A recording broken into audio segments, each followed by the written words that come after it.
Hey, what's up, guys? Berserker here. Sorry I haven't recorded in a while.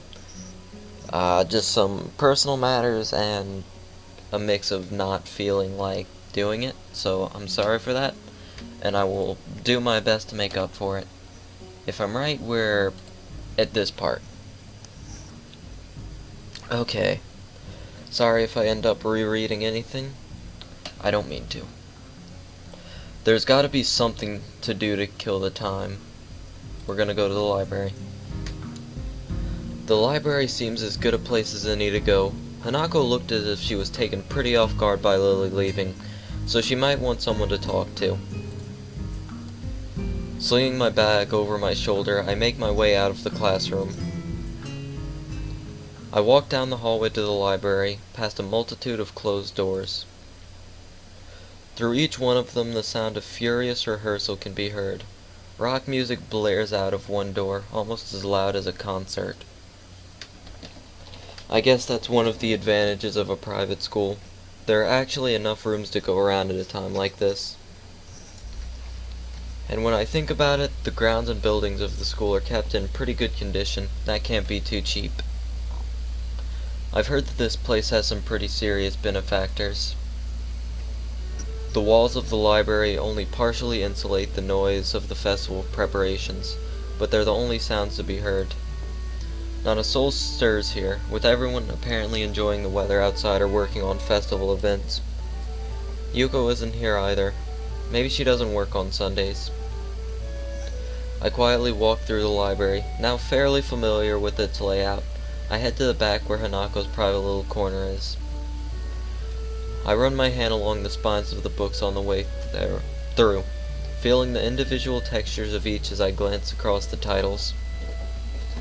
I used to do this all the time at the library at the hospital. Some things never change, I guess. Like the smell of a library, no matter how much care you take, the paper in books is always going to degrade with time. Stumble, stumble, stumble. Probably, no matter which library you go into, anywhere in the world, it must have that same musty smell. I find something that looks light enough to read without any major thought involved, then look for Hanako in the reading area. Once again she is sitting on a beanbag with her back to a bookshelf, reading the same book she'd had in the classroom. She's slowly making her way through the pages. Unlike last time I saw her here, I quietly take a seat in the beanbag. The noise is enough to catch her attention, but not startle her. The delicate routine that must be followed each and every time I try to talk to her almost feels like a hunting game. Is that the same book as before? Yes, I'm almost finished. Cool. I wonder if I should... Do you mind if I borrow when you're finished? My mouth is faster than my mind, it seems. Sure. You may not like it, but... I'm sure it can't be that bad. After all, you've stuck with it, haven't you? I guess. I settle into my beanbag and set about reading my own book that had been buried in my bag. It's a light novel about pirates. To be honest, I'm barely skimming over the words, having chosen the book merely because it belongs to a different genre than I usually read.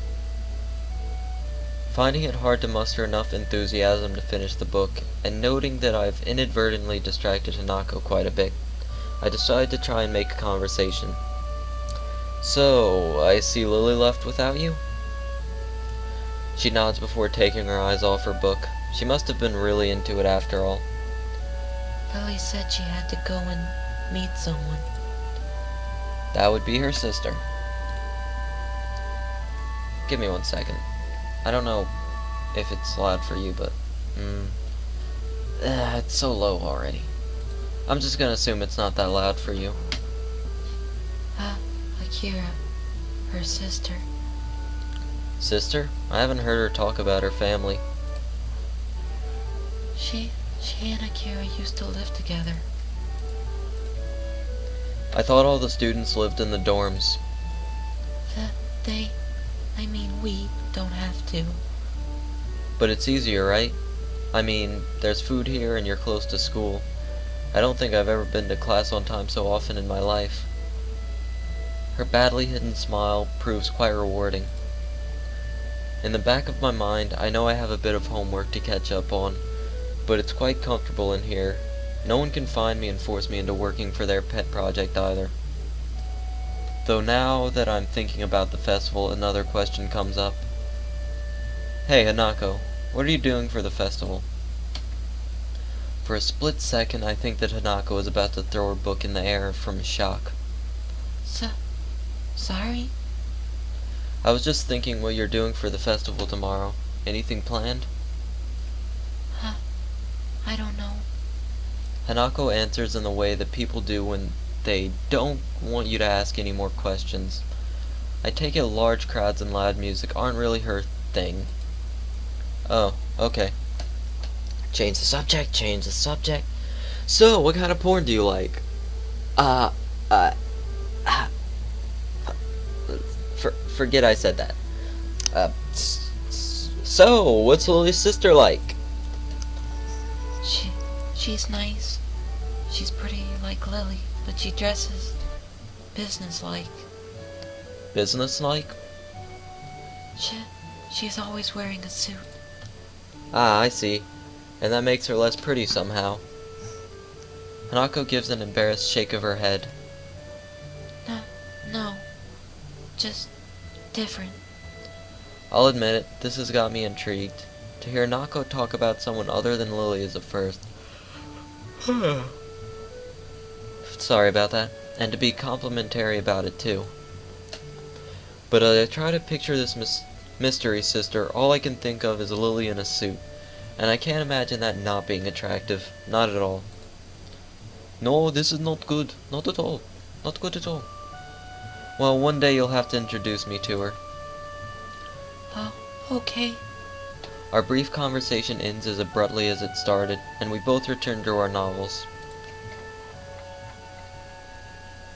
The passage of time is marked only by the gradual movement of the patch of light through the window. Slowly, the noises from the various rehearsals in the building fade out and die as students start to get hungry and tired. Just thinking about that makes my stomach start to turn knots around itself. I think it's time to head back. You think Lily would be back by now? I think I might head back to my dorm. I'm pretty tired from this week. And not a word of that is a lie. Moving to a new school as it ramps up for a major event has been taxing, to say the least. I can feel myself nodding off as I read my book. Okay. I might stay here a little longer. Looking at Hanako's book, I can see that she is only a few pages away from completing it. For a moment, I consider hanging around until she finishes, but once again my stomach turns, emitting a gurgling sound. Sure thing. Well, I'm going to head off before it gets dark. I'll see you around, okay? Okay. See you, Hisao. Later. Hisao? Thank you for hanging out with me. I can see how hard it was for her to get that simple sentence out of her mouth. It leaves me hanging for a moment. So there is someone in this school who is even lonelier than me. Maybe lonely is a wrong word. I haven't been lacking company for this first week, but I've still managed to feel somewhat alone and detached. I love Hanako so much. I mean, just look at that face. Look at that smile. It's just so rewarding. Maybe lonely is a wrong word for Hanako too. She has a Lily after all, doesn't she? You cannot be lonely if you're alone. Words of a wise man in a not-so-intelligent anime. I realize I've been standing there far too long without answering, and pull off a flawless, not-too-exaggerated smile. You're welcome. Good night, Hanako. Night. I leave her to finish her book and head back to the dorms, and the promise of food.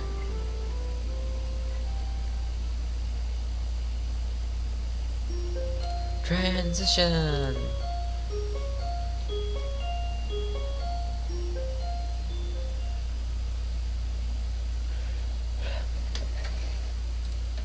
The next day I wake up feeling a little lightheaded. It's almost noon already. Sleeping late is fine since it's a Sunday and there are no classes. Not just a Sunday though, but the festival as well. From my window I can already see some people at the soba booth slinging noodles onto plates for people with a craving for low quality food. I throw back a handful of my morning meds and ponder how to spend the day. There will be a few of the exams in the coming week, but I don't consider those as ominous as others, so I'm not worried about them as I probably should be.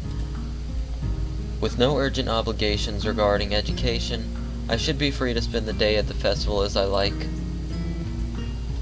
Finishing my morning routine, I exit into the hallway, intending to go out and find something to eat. Passing by his door, I decide to see what Kenji's up to today out of an impulse. I'm curious if he has any plans, since everyone is doing something. Then again, I can picture him having built a soundproof shelter in his room. Or possibly something like a fort, complete with no girls allowed sign, and with the girls crossed out and body crudely scrawled underneath it. Knocking on his door, which is luckily devoid of any kind of sign, I hear again the unsettling clicking of at least 10 locks being pulled back. The door opens up a crack. Who is it? You're supposed to ask that before you open the door, dude. Oh, it's you. Damn, it's early. It's not really that early. What is it, man? Nothing. Was just gonna ask what you're gonna do today. Half the school is out there already. Out where? Why? We're preparing for the invasion of Germany. What? What? Is today special?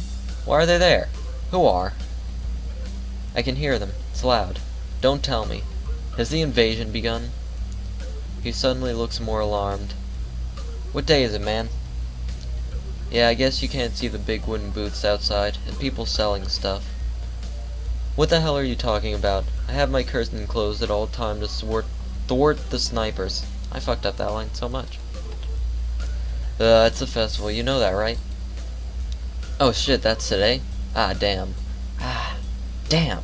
Damn it! I can't believe I forgot. I don't have my fort finished yet. This is bad. This is going to be a very bad day. It's good you told me this, man. This is going to be a bad day. Why? Oh man, they're going to be everywhere. The people, outside my window, socializing! How dare they socialize? Kenji rubs his temples nervously, looking very ill suddenly. It's going to be loud as hell. Damn, and I was going to go out today, but now it's ruined. Everything is ruined. This is awful. This sucks. This sucks! What the hell? This really sucks. Can't go anywhere now. There's nowhere to run. Kenji seems nervous. You can even say he's majorly freaking out. Can't believe this. So that's what today was. Damn, and I couldn't even prepare for it. I couldn't even brace myself, and now it's here, and I can't do anything. You should have told me this earlier, dude. I mean, at least I know now, but I could have known earlier. Imagine what I could have accomplished. Sorry, thought you knew. So I guess you're not going to do anything today? The weather is even good. Yesterday was really windy, so I thought today would be cold. It's not though, so there's no reason to just stay inside. Yeah, you should check the festival out. Kenji groans and covers his face with his hands. Ah, no! I can't do it. They'll eat me alive out there, I know it. This has to be a joke, but he said it with such a straight face, relatively straight. What are you going to do? We should hang out in here. You can help me build my fort. We might still make it if we work together. I don't know, I'm pretty hungry, so I thought I'd get some food first, then check out the attractions. Your class project seemed pretty cool, and I gave a hand with it, so I want to see at least that one and chat with Lily, I guess. Speaking of that, don't you have any obligation for the project? Are you out of your mind? That blind broad is up to no good. I can feel it in my spleen, man. Her presence is like a dark shadow that's in the way of my great vision. As expected of blind people. What? Besides, I thought that you were also. He holds up his hand to interrupt me. Only legally. Metaphorically, I can see farther than any man before me has seen. Kenji looks stoically into the metaphorical distance to emphasize his statement. thrusting his chin forward to look manlier. Actually, it's just the corridor, wall 2 meters away, but it's all the same. I can see the future of mankind, and it's a dark one unless the threat of woman is stifled. Your future is probably dark as well, Kenji, seeing as you're most likely going to be fully blind by the age of 20. They are everywhere. He fingers his scarf nervously, faster and faster. Yeah, you finger that scarf. Finger that scarf, Kenji.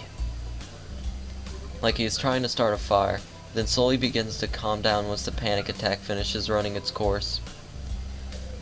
I'm going to have to find some place to hide in, a safe haven, and then knock the lights out of myself so that I don't have to experience this horrible day. I have the perfect thing for that. I must prepare now. Don't go to the festival. Okay. Later, dude. The door slowly closes with a low creak, and I don't know how to feel about what Kenji just said. After buying a plastic plate of takoyaki from a stall belonging to the class next to ours, I take a seat in the school gardens and watch people pass as I tentatively nibble away at rather bland-tasting items. I guess I shouldn't complain. It's better than nothing, and it didn't cost much. As I look out towards the school, watching the people coming and going proves a surprisingly entertaining way of passing the time as I eat. Little children, accompanied by parents or grandparents, scamper about in the din from event to event, one hand dragging their company and the other bearing an oversized, colorful snack. I can't help but notice the age range among the people is skewed towards the elderly, something that I'd also noticed when I was walking around town. This must be one of those towns where the only people left are those that lived here their whole lives and ardently refused to leave, and those wanting to live out the rest of their days in one of the increasingly few tranquil places. I guess that also goes away to explaining how conservative Yamaku school culture seems to be. Not that I mind one bit. I kind of like how calm Yamaku and its surroundings are.